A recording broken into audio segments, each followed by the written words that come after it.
Hi, I'm Bob Higgins and I look after the Pacific Highway upgrading between Newcastle and the Queensland border. It's almost 700 kilometres in length and it's one of the largest infrastructure projects in Australia. It also goes through the rich biodiverse regions of the mid-north coast and north coast of New South Wales. Both here on the Pacific Highway and across the rest of the Roads and Maritime Services, we take our environmental responsibility very seriously. We invest a lot of time and a lot of resources so that we can carefully manage the environmental impacts that happen on these projects. Firstly, we plan and design the road in a way that limits the amount of clearing we have to do. Secondly, when we do have to clear, we need to do it in a way that uses those processes and practices that we've developed over time. All of us need to be aware of our responsibilities. That includes not only us as managers away from the site, but also in terms of project teams who are out there going about the building process. Environmental management is the responsibility of us all. And when you do it well, we really do appreciate it.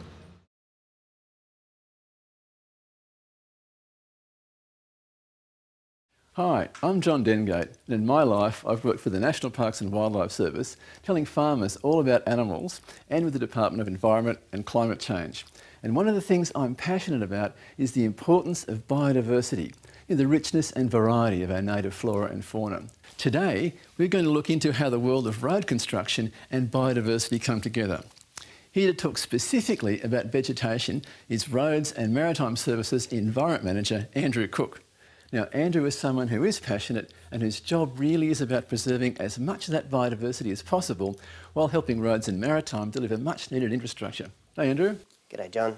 Andrew, to someone like me, in a perfect world, the words vegetation and clearing are rarely used together. And look, while I'm sure it's always the aim of Roads and Maritime to avoid or minimise vegetation clearing, sometimes you just can't avoid it by the nature of the work, can you? Vegetation clearing is one of the critical environmental risks for road construction and maintenance projects. If we're going to build new or improved infrastructure, sometimes impacts on vegetation can't be avoided. And if it's not well managed, there can be additional impacts on biodiversity. These are not only unacceptable from a corporate environmental responsibility perspective, but also highly visible to both our regulators and the community. Now, before we get into it, of course, we need to know exactly what we mean by biodiversity, or more correctly, what biodiversity means within the context of activities undertaken by Roads and Maritime Services. In technical terms, biodiversity means the variety of life forms, including flora and fauna, the genes they contain, and the ecosystems in which they live. And as you would know, Australian ecosystems contain many species found nowhere else in the world. And because of the way they've been preserved, road reserves often contain biodiversity that is rare in the surrounding landscape. Yeah, that's one of those happy paradoxes, isn't it? Because Roads and Maritime Services and its predecessors set aside land for potential future road corridors and infrastructure, and often as the world develops around those reserves of land, they become havens for wildlife. Yes, and Roads and Maritime recognises that it must reduce the impacts of construction and its maintenance activities in those areas. And specifically, the Roads and Maritime Services Strategy and Delivery Plan includes an objective to minimise environmental impact of roads and maritime operations. Okay, but if I can just play devil's advocate here for a minute, I mean, why does Roads and Maritime even care? As an agency, one of your key functions is to deliver roads and maritime infrastructure to the best value to the people of New South Wales. Surely the effective management of biodiversity comes at a cost. It does, but the cost of not doing it is far greater. There are a number of reasons why we do it. Notwithstanding the regulatory requirements, there's a fact that it's the right thing to do. Our corporate responsibility in delivering environmental solutions. And then there's the public perception. Communities across the state rightly value the biodiversity in their backyard and see the value in preserving it wherever possible. Okay, Andrew, so let's imagine Roads and Maritime are hoping to construct a new road through a corridor that contains remnant bushland. From a naturalist's point of view, there are a number of things that I think could be issues when it comes to vegetation clearing. Let's say I give you my view and you let me know if everything's covered. Sure. Well, look, first of all, for me, I'd be interested in understanding the type and extent of the plants, trees, shrubs and ground cover. I mean, are there any varieties that are endemic or specific to this location, and if any are threatened? Yeah, it's good. And then after that, I'd be interested in looking not so much at all this as individual plants, but as habitat. What are the types and numbers of animals that call this habitat home? And how does the habitat connect with surrounding habitat? This is an important corridor that links two areas of habitat together and allows animals to move and mix with other adjacent populations. I totally agree, and that's all a part of what we do. And there's other sorts of habitat that we should consider, like hollow-bearing trees, like logs that can provide home for possums, for birds or gliders, and also natural rock outcrops. Are they providing habitat for any other animals? That's right.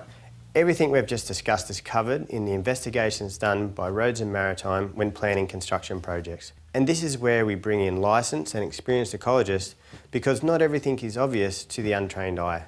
There may be threatened or endangered species, populations or communities present, and when vegetation clearing takes place, we want to make sure that we minimise impacts on all the animal species present. Okay, so let's talk more about threatened species and endangered ecological communities. Obviously, planning and management need to step up a level when those things are identified. Yeah, that's right. Over the last 200 years, more than 100 animal and plant species have become extinct. In New South Wales alone, there are close to 1,000 animal and plant species currently at risk of extinction, and the number that are formally protected is ever increasing. These various protections are provided for individual plant and animal species, populations or ecological communities, and depending on the risk of extinction can be classified as vulnerable, endangered or even critically endangered under federal or state legislation. Requirements are imposed to ensure they are protected and the risk of extinction is minimised. So, extremely important that these things are managed appropriately. But we also must remember that it's important to minimise impacts on all biodiversity, threatened, endangered or otherwise. In fact, all fauna in New South Wales is protected under legislation and should not be killed or harmed. Now, like most things, the success of biodiversity management when it comes to vegetation clearing depends on strong planning and investigation. Andrew, how does that play out in the field? For all the work that we do, the Environmental Planning and Assessment Act requires us to examine and take into account to the fullest extent possible all matters affecting or likely to affect the environment by reason of that activity. And this entails some form of environmental impact assessment, like a review of environmental factors or an environmental impact statement. That's right, and the type of assessment varies depending on the scale and complexity of the proposed activity and the significance of the impacts. So this process provides an opportunity to identify potential impacts on biodiversity. Essentially, the purpose of any environmental impact assessment is to assess the impacts of the proposed activity before making the decision on whether to carry it out, develop and assess measures to avoid, minimise or mitigate or offset those impacts if the activity is carried out. So in terms of vegetation clearing, the environmental impact assessment would have a lot to say about the what, the how and the where, wouldn't it? Exactly. But it's also important to understand the management of biodiversity is a dynamic thing. We can't identify every detail or anticipate every scenario, so we need to proactively manage biodiversity impacts throughout the construction process. Very broadly, what is the management approach towards vegetation clearing and impacts to biodiversity? In managing vegetation clearing and biodiversity impacts generally, we have a hierarchy of responses. Firstly, we aim to avoid or minimise impacts. If the road alignment can use a path that involves no or minimal vegetation clearing, that would be our first priority. Makes sense. Where that's not possible, our second priority is to try to mitigate the impacts. And we'll be going over some of that later in the video. And thirdly, we offset where residual impacts can't be avoided. Right, so what guides how these priorities are implemented? Yeah, first we have the Roads and Maritime Biodiversity Guidelines. This is the go-to reference for everything we're discussing here today, and it goes into considerable detail in terms of processes, protocols and options available. So these biodiversity guidelines provide the overarching requirement, but we also have some other documents that provide detailed directions to roads and maritime road construction contractors. Yes, we have contract specifications that form part of our agreement with our construction contractors. There are two main specifications relevant to vegetation clearing and the management of biodiversity. The first of those is G36, Environmental Protection. And what's this other one here, Andrew? The other one that we've got here is G40, Clearing and Grubbing. So clearing I get, but grubbing? Grubbing simply refers to the removal of trees, shrubs, stumps and other waste material from the clearing process from the road corridor. But am I right in thinking that the environmental protection requirements in the specifications are complementary to environmental legislation? It's the contractor's responsibility to ensure compliance with all relevant state and federal legislation. Okay, so we've got lots of material to guide the management of vegetation clearing. The environmental impact assessment, the Roads and Maritime Biodiversity guidelines, the contract specifications and relevant legislation. We headed out to a road construction site to see how all of this is implemented on the ground.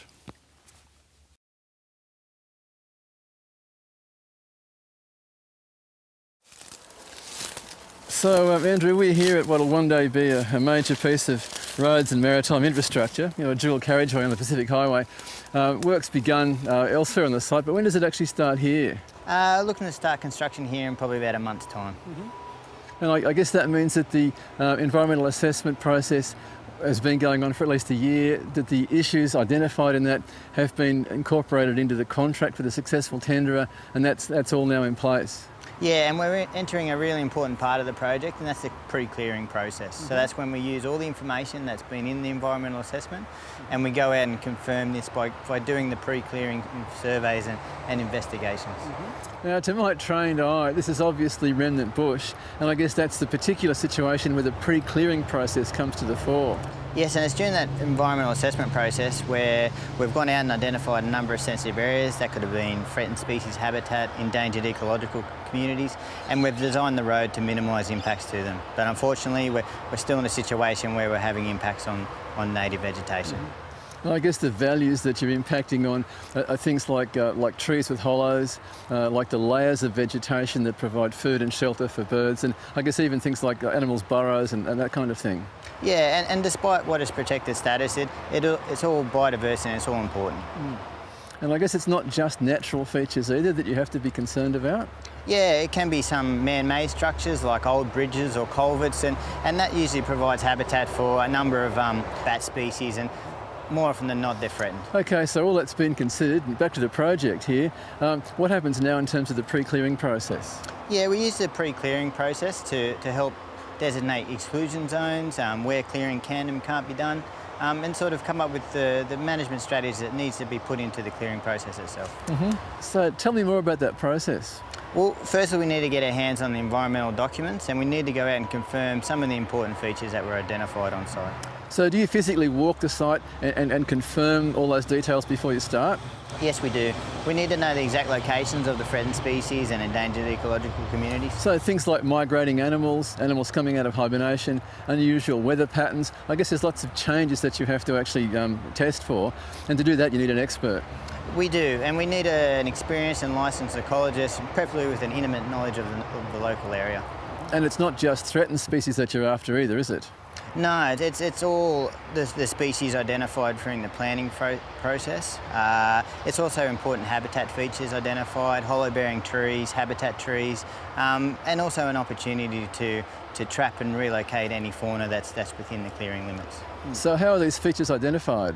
For hollow-bearing trees, the ecologist will record GPS, they will mark the tree species, and then they'll mark it with the surveying tape and mark it with paint. Like this one? Pretty much like behind us now. They've employed a couple of different options there, so make it really visible to the next phase in the process. And it's not just anyone that can do this, is it? You need to really have an expert licensed person? Yeah, it's a licensed ecologist, and the process itself needs to happen about 24 hours before clearing actually starts. Sounds pretty good, but look, I know enough about nature to know that there's always a surprise. There's always something that you weren't really expecting. How do you deal with the fact that things turn up that no one knew about? Well, most sites have an unexpected threatened species find procedure, and that dictates the procedures that need to be put in place if something comes up out of the ordinary. For the workers, they'll only need to know 2 steps. The first of those steps is to stop work.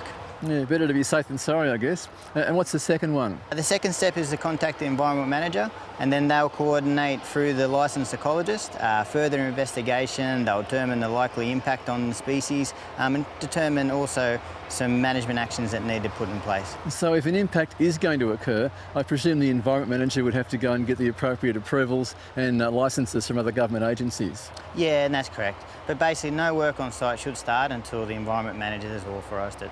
And then the plant or animal in question can be included on site inductions and a toolbox and updated in the management plans. So you've done the pre-clearing process, you've identified the issues, you've marked out the features. What's next? Well, the next step is to update all our procedures and documents on site, and that can come from the CMP, the environmental work method statements around it, and the clearing procedure. Because those documents are going to guide the management of biodiversity for the entire length of the project. I guess that's the end of the pre-clearing process? Yeah, it is, John. So we've pretty much done what we can to minimise impacts on plants and animals. Very good.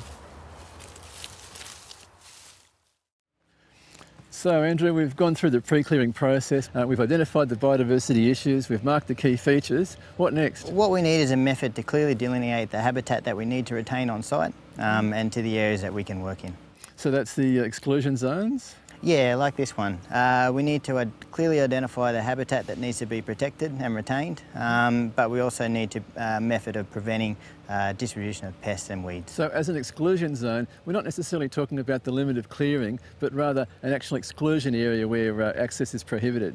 Sometimes the limit of clearing and exclusion zone can be different. An exclusion zone is there to protect important environmental features on site. It mightn't necessarily be to protect vegetation, it could be for other instances. But in this case, our clearing limit and exclusion zone are one and the same.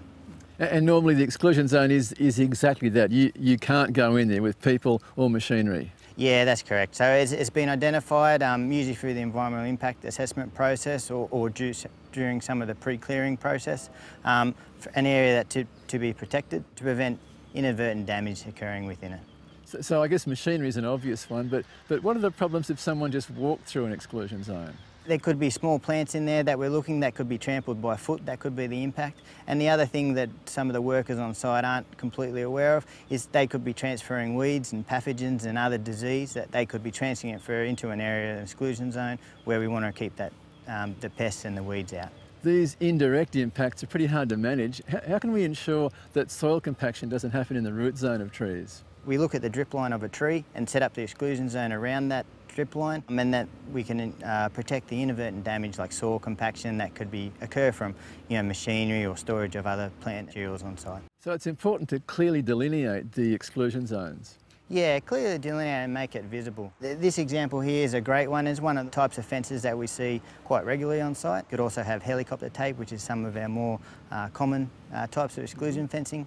The Biodiversity Guidelines has a number of examples that we can use, and basically it depends on the risk and what we're trying to protect. In some instances we might even go for full chain wire mesh fencing to protect the important habitat feature. So it's not just a case of set and forget, is it? No, they're only as good as they're maintained.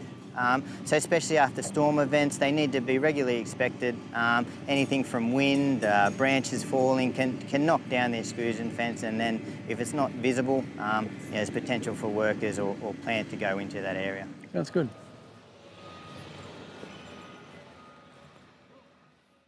Now over the hill, it's pretty much virgin bush. We're about to start clearing there, and I guess the first point about that is you need to get in touch with the appropriate experts. Yeah, we do, and the first thing that we need to do is we need to contact a local vet or wildlife carer, make them aware that we are starting clearing in the area. That's in case if there's any injured animal that happens to unfortunately occur during the clearing process, they're aware that they could be receiving that animal to take care of. Right, and in terms of like record keeping for that process, how does that go? The details of the vet and wildlife carer need to be recorded. We usually post them up around the site shed, and definitely the supervisor needs to have those contact details. So do you need other experts on site as well? We do. We need experienced and licensed ecologists or wildlife carers. They need to be present during all habitat removal, and their purpose is to assist in any relocation of animals to the predetermined release site, but also to take that initial step in treating and caring for any injured animals encountered during the clearing process. So you've got the exclusion zones in place, the habitat trees marked, the experts on site. Does that mean it's all systems go? Absolutely not, John. What we need to do is we need to undertake the clearing in a staged process to minimise impacts to the animals that have still remained following the pre-clearing process. So that involves, the first stage of clearing involves removing all non-hollow bearing trees, feed trees, regrowth, shrubs, vegetation, everything that's identified around the, or everything that's there that's been around the identified habitat. So you take out the, I guess, the less important stuff first. You hope that the animals will then vacate the premises, and then you deal with the habitat stuff much more carefully. We leave the habitat trees standing for 24 to 48 hours. This will give animals the opportunity, diurnal and nocturnal animals, the opportunity to vacate those hollows and other habitat features from those trees. And it's important not to fell the trees towards the exclusion zones, I guess. Yeah, that's right, John. So basically we need to fell the tree in a controlled manner and yeah, we do avoid our exclusion zones. So do you need to do anything further than that? Sometimes the ecologists may want to spotlight at night prior to clearing the habitat trees the following morning. Sometimes they might even choose to set traps just to capture any animals that still may be around and then relocate them to their predetermined release site. So now it's time to take down one of the identified habitat trees. How does that actually work? Basically we've got to try and use specific equipment to be able to lower the tree with as minimal impact as possible. So what we're doing is we're using an excavator with a rotating harvester head. That will actually grab the tree, cut it off at the base and be able to gently lower it to the ground. It's fantastic. And what happens after that? That's then checked by ecologists and licensed carers? Yeah, so basically that's an opportunity now for licensed ecologist or wildlife carer to come in and check the hollow. If we do find any animals present in there, like the ecologist and wildlife carers will check to see if they're injured. If they're okay, they'll take them to a predetermined release site and yeah, let them go back into the wild. And if the animal's been injured at all, what then? Then again, we'll follow with the process for taking them to a vet if needed, or wildlife carer set up like fauna or wires. We could take the animal to there and make sure it gets brought back to health before being released again. So Andrew, what's this? Basically that's the nesting material out of the hollow from the habitat tree that was just lowered. From a ring-tailed possum. And they get this bracken, which they must have to come all the way onto the ground to get, and then go back up the tree to make their nest. Yeah, and you can see some of it's actually quite fresh, so it's it's been quite active, and the two-stage clearing process has actually worked. So. Yeah, so he's got the message and gone off to one of his other nests. Yeah, allowing time to get out. And then the final use of that hollow tree, can that be reused at all as habitat? Yeah, we try and reuse as much of the vegetation as possible before going to mulching it and taking it off site. So we might be able to reuse this tree. It's got a hollow within it. We could push it into adjacent habitat areas where possible, under direction from the ecologist, and that can provide future habitat. Oh yeah, so goannas or whatever else might find that hollow quite useful, even if it's not for a glider. Yep, that's right. And what sort of record keeping goes on around this sort of activity? When the clearing's finished, we basically need to record what happened throughout the clearing process. So that's anything from the trees that was felled, is there any, did we find any animals, did we relocate them? And all that information the wildlife carer or ecologist will compile, and that information is very useful because it will go to improve the clearing process for future projects. Yeah.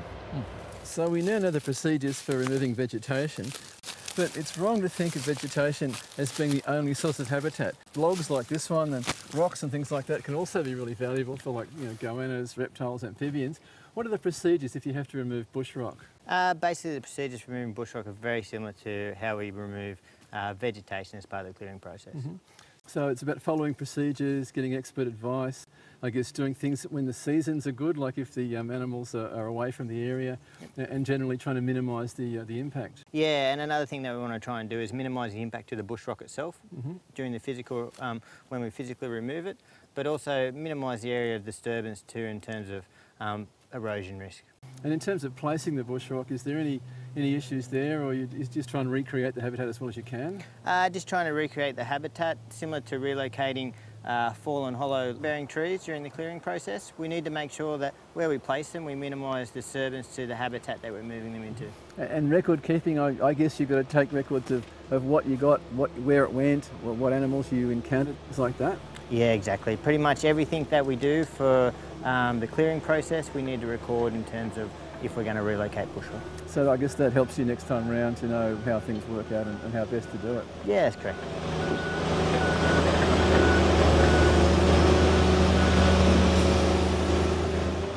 So Andrew, we've just seen the relocation of this huge habitat log into the bush. Do you use bush rock the same way? Yes, we can use bush rock the same way and other habitat features that we find on the project. The important thing to remember though is we always engage the ecologist when relocating these habitat features. And I guess it's more than just stockpiling the logs and the rocks and like sprinkling them through the bush? The relocation process itself, we need to make sure that we're not actually having an impact on any of the other features that we're trying to protect. Oh, like on the receiving environment? Yeah, in the receiving bush. And we've also got to be mindful of indirect impacts such as spread of weeds, pathogens, erosion sediment. But I guess if you get it right, it can be a fantastic extra value for the area adjoining the road reserve. Yes, and that's it's very important from a legislative point of view. The loss of hollow-bearing trees, removal of wood and bush rock is in fact a key threatening process underneath the Threatened Species Conservation Act 1995. So anything that we can do to replace some of these features back into the receiving bush, nothing but a good thing. Then some of our other projects, we can actually put some of the felled timber back into our waterways in the form of snags, and then we can pin them to the banks, and they provide important aquatic habitat as well for the fish. So I guess you'll never use every single log that comes off the whole site. Are there other beneficial reuses that can be done? There is. Why don't we go take a look? Okay.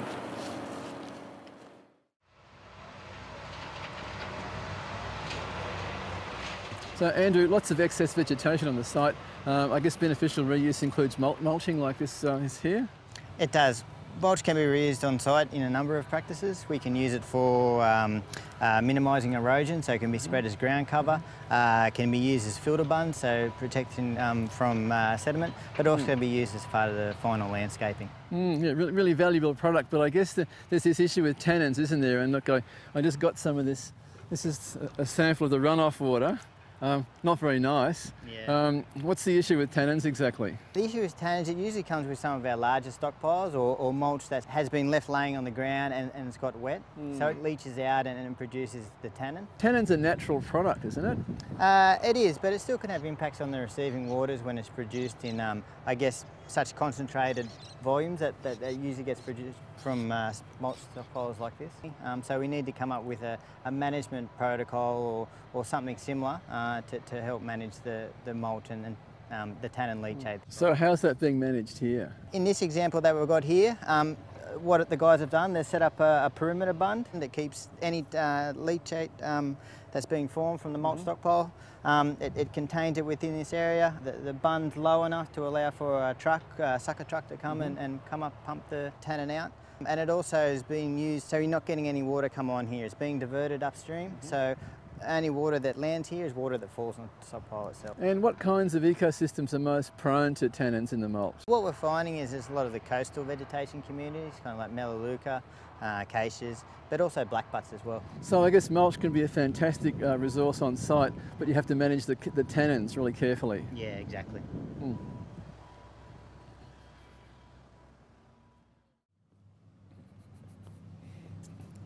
So apart from mulching and things like that, I guess there are other beneficial reuses like saw logs. Yeah, it's another one of our beneficial reuses.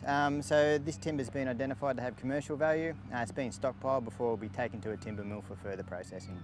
Very good.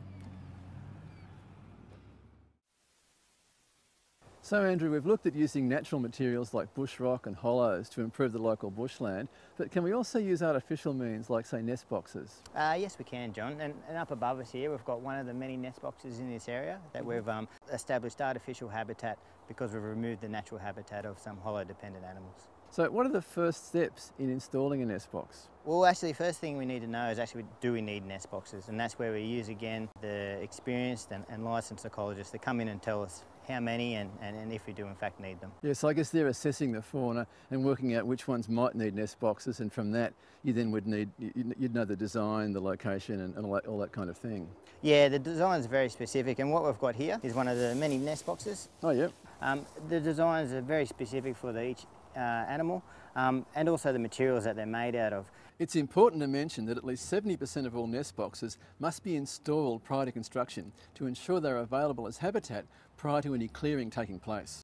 And I guess one of the other things to remember is we need to make sure that we put up the box targeting the species, because we don't want other species taking over habitat that wasn't intended for them. So if the wrong species get in there, like say European honeybees or say Indian miners, what then? That's when we engage with the project ecologist, or we've got specialists in Roads and Maritime Environment branch.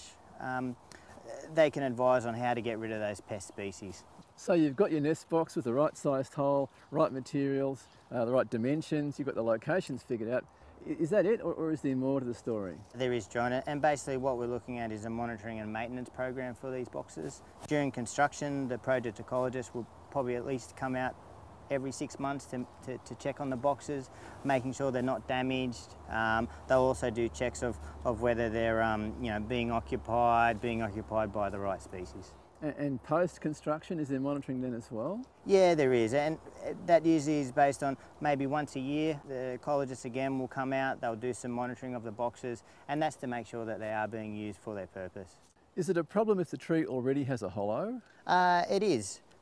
What we want to try and do is put the nest box up on trees that don't have hollows in them, and this will reduce any competition between existing residents within the hollow and the intended resident of the nest box that we're putting up. And it's important not to damage the trees, isn't it? It is, and we've come up with mechanisms and systems to allow the tree to still grow while the nest box stays there. So in terms of monitoring, I guess this box here is pretty easy to see with a torch, but ones like that over there, that must be more difficult? Yeah, and sometimes the project ecologist may use an extendable pole with a camera on top, and that way they can go up, have a look, see what's in the nest box without any safety risks, but also make sure we don't disturb the animals within the box. Sounds good.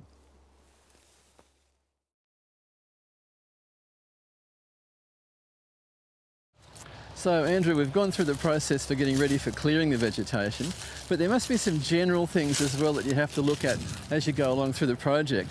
And I guess the first of these would be about working in wetlands, waterways and riparian zones, which are basically the lifeblood of biodiversity. Now, a waterway, I guess, is anything from a wetland right up to a major river, but how would you describe a riparian zone?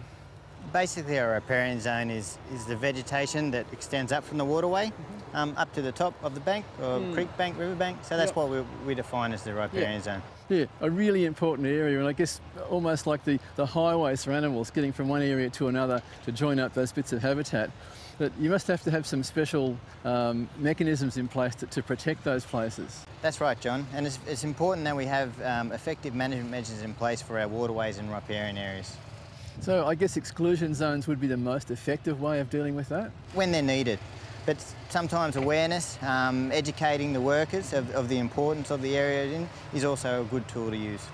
And I guess there's times when you just have to work in a riparian zone or a waterway. How do you deal with that situation? The first step we need to do is plan the work. So that's making sure that we minimise the extent of vegetation and disturbance of the area as much as possible. We could look at staging the clearing. So what we've done here is we've left the timber in place, we've cut at the stumps. This is all holding the soil in place. So it allows us to come back and then go through the process in a staged manner, which minimises impacts to the environment. I guess working in dry times, if you possibly can? Yeah, staging the works, making sure that, not coming out here when there's a high risk of rainfall and anything that can cause erosion and sediment. And I guess if you are working here, you need to talk to maybe New South Wales Fisheries, to the Office of Water as well, and get the appropriate permits and licences. Yeah, that's right. And one of the things that comes to mind is probably fish passage, so speaking with New South Wales Fisheries. But even if a permit's not required, it's always good to let them know, the agencies and the government departments, what we're doing in the work. So keeping them informed and being proactive is another tool that we use. Absolutely. So Andrew, with all these earthworks, weeds must be a big problem. Yeah, that's right, John. Most sites that have a problem with weeds, be it woody weeds or partial weeds like we've got here, need to have a weed management plan in place, and that's usually developed in consultation with an ecologist or one of the local officers from council. So what kinds of things does the plan require to contain the weeds? Basically, the plan will set out strategies around disposal and transfer of weeds, also set out mitigation measures around what you can do and what you can't do in terms of preventing weeds from being spread throughout the site. So in terms of disposal, it might set out that higher level order of management, which is directly putting weeds into suitable trucks and taking them to an appropriate disposal area, or in terms of segregating, stockpiling, and making sure that those stockpile areas are protected, so we're not getting any of the wind dispersing seeds further for outside. And I guess with mulch too, the mulching process won't destroy the weed seed, so you have to be careful putting mulch around that you weren't also spreading the weeds that way. Yeah, again, it comes down to knowing what's there, segregating potential mulch that's been infected with weeds, and if it turns out that there is a lot of weeds within that mulch, again, it's back to disposal and making sure that we take the material to an appropriate facility. And what about movement around the site? Exactly. The plan will set out areas where trucks and vehicles can and can't go, and that's just to prevent the spread of weeds further. So I guess communication's a really important aspect around toolbox talks and induction, so people know their role with respect to weeds. Yeah, that's right, John. Well, we'd better go. So Andrew, just as with weeds, I guess you have to be careful with pathogens like fungi, bacteria, viruses is also something to be really careful of. Pathogens can impact on our native plants and animals, but they also can be detrimental to cropping and agriculture. Well, absolutely. There's things that'll wipe out forests, there's things that'll wipe out banana plantations. Yeah, and there's also pathogens that can affect our native frogs as well. So this is a serious issue for all aspects of road construction with environmental and economic consequences. How do you actually manage that on sites like this? It's basically coming up with a management strategies for site, and that can be isolating the affected material, so you can employ measures such as wrapping affected vegetation, disposing off site, but also we can do things like vehicle wash downs, boot washing downs, and making sure that we're not carrying contaminated material from one area of the project through to the other. So this frog wash here is a vital part of that process? Yeah, that's correct. So before we go into the site, the frog wash area, like boots and other equipment, must be washed down before entering the site. So just as with weeds, I guess communication's really important for staff and contractors at toolbox talks and inductions and making sure everybody knows what they need to do. Yeah, that's right. One of the serious issues facing any construction site is erosion and sediment control. It's so important, it's a subject of its own Roads and Maritime awareness video. But vegetation clearance is one of the main risk factors that leads to sedimentation and erosion. Firstly, Andrew, why is it so important that we deal with these things? The erosion of soils and transport of sediment into downstream waterways is an important water quality issue for us. It can smother aquatic vegetation, choke waterways and clog the gills of fish. Yeah, a serious issue if not managed effectively. So how does vegetation clearance actually relate to sedimentation and erosion control? Intact vegetation plays a role in it by, it's a ground cover, so it protects the soil from impact erosions, from wind and rain and runoff. And also the roots play a role in binding the subsoils together. So surely it's better not to clear in the first place, or if you have to clear, to do it in stages so the material's not exposed for any longer than necessary. Yeah, that's right, John. Basically, before we start clearing, we have to make sure that we've got controls in place, so when clearing is undertaken, the site's protected. And for sediment that can't be dealt with through erosion control, I guess what you're doing there is you're using sediment fences, sediment bunds, and also basins to control the sediment itself. Yeah, that's right. And each area needs site-specific controls to manage the potential soil and erosion risks there. So as you can see behind us, we've got a slope with a waterway down at the base, and as we're building up from the slope, we've got bunds, and each of those bunds are breaking up the catchment, so we're only dealing with small areas that could potentially generate erosion, and we're directing that water back to our downstream erosion sediment controls. And so all these processes absolutely minimise the amount of sediment getting into this waterway? Yeah, definitely.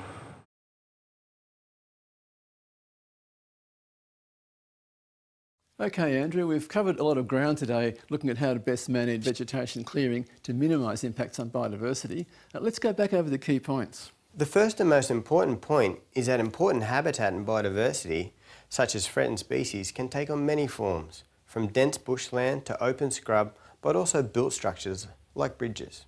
So we can't judge on first impressions, and we must be careful that we're aware of all important biodiversity features on site. Because you don't want any incidents that might breach your environmental impact assessment approval or environmental legislation or damage the reputation that Roads and Maritime has worked so hard to achieve. And those incidents can be potentially very serious. We can remove habitat of a threatened species or harm a threatened species itself. Our activities can facilitate the spread of weeds and pathogens, and the removal of vegetation can result in erosion and downstream sedimentation. So lots of potential issues that require careful management. Remind us about how we go about dealing with those. Our biodiversity guidelines are a key resource in providing advice on how to minimise impacts on biodiversity when undertaking vegetation clearing. In the planning phase of the project, we undertake an environmental impact assessment to investigate the impacts and develop management measures to minimise those impacts. These measures are then detailed in the key construction management plans such as your CEMP and the environmental work method statement prepared by the construction contractor. And once vegetation clearing starts, there are some distinct steps to go through, aren't there? Correct. And the first of those is the pre-clearing process. The aim of the process is to provide a final check for any threatened plants or animals that may have moved into the area to be cleared since previous surveys were undertaken. And you also confirm the existence of important habitat features and identify any that weren't previously identified. And all of this must be done by experienced and licensed ecologists and wildlife carers. On completion of the pre-clearing process, we clearly mark out our exclusion zone, our no-go areas. These serve multiple purposes, such as preventing damage to native plants and animals that were identified to be protected, and defining the approved clearing limits for a project. And with all of that done, you can then start the staged clearing of habitat and vegetation. We first remove our non-habitat vegetation, wait 24 to 48 hours to allow any remaining animals to disperse, then remove the habitat trees. And once all that vegetation is removed, you need to determine any on-site reuse options. Large logs, hollows and bush rock can be reused in adjacent habitat areas to compensate for some of what was lost in the clearing process. And any remaining vegetation can be mulched for use on site for erosion, sediment control and in the final landscaping. And if it's determined prior to clearing that nest boxes are needed to provide supplementary habitat, you can't forget that at least 70% of all nest boxes must be installed prior to construction to ensure they are available as habitat prior to any clearing taking place. But throughout this entire vegetation clearing process, there are several potential issues that also need to be considered, aren't there? There are. We need to pay particular care when working in or adjacent to waterways, and specific permits or approvals might be required. We might need to implement practices to minimise the risks of spreading weeds or pathogens around site, and we must ensure that we have appropriate controls in place to ensure that during and following clearing, erosion is minimised and sediment is captured before it leaves the site. And of course, everything we've seen today is covered in more detail in the Roads and Maritime Biodiversity Guidelines and other relevant guidelines. It is an extremely useful and easy to use resource, and we have the environment officers in every region and a specialist for every discipline in head office. They can assist with any general inquiries or left field issues that aren't covered in the biodiversity guidelines. Well, I must say that looking at how Roads and Maritime Services approaches vegetation clearing has been an eye-opener for me.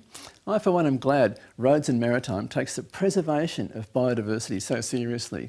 Thanks for taking us through it, Andrew, and keep up the good work.